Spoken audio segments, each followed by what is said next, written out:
The Waco gliders were used in World War II to transport up to 14 men and jeeps and other small artillery. The gliders were way quieter than your average plane because they had no engine, which meant it was lighter and it didn't make any noise. The glider contract with the US government was fought for by many aviation companies. A company couldn't already have a fighter or bomber contract because they couldn't sign on multiple contracts with the US government. To bid on it, they had to design it. And when the government went out for that contract, one of the requirements was that you could not already have a fighter or a bomber contract because they didn't want to disrupt the production of the fighters and bombers. Before the contract, Waco had made many great lightweight plane designs using mostly fabric. This time they did it again, just using no engine.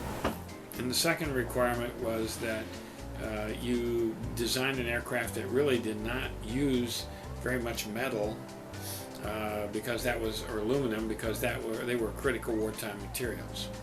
So Waco was in a very good position since they had built these fabric airplanes and they really knew how to build very strong airframes that were very light and basically fabric.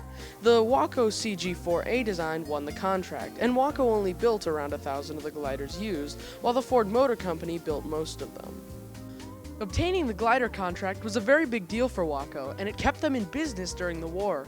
There were 3 or 4 versions of the glider, and there was actually one version large enough to carry 60 people that was being designed for the invasion of Japan. And that was a prototype, and it never was put into production because the war ended and we never had to invade Japan.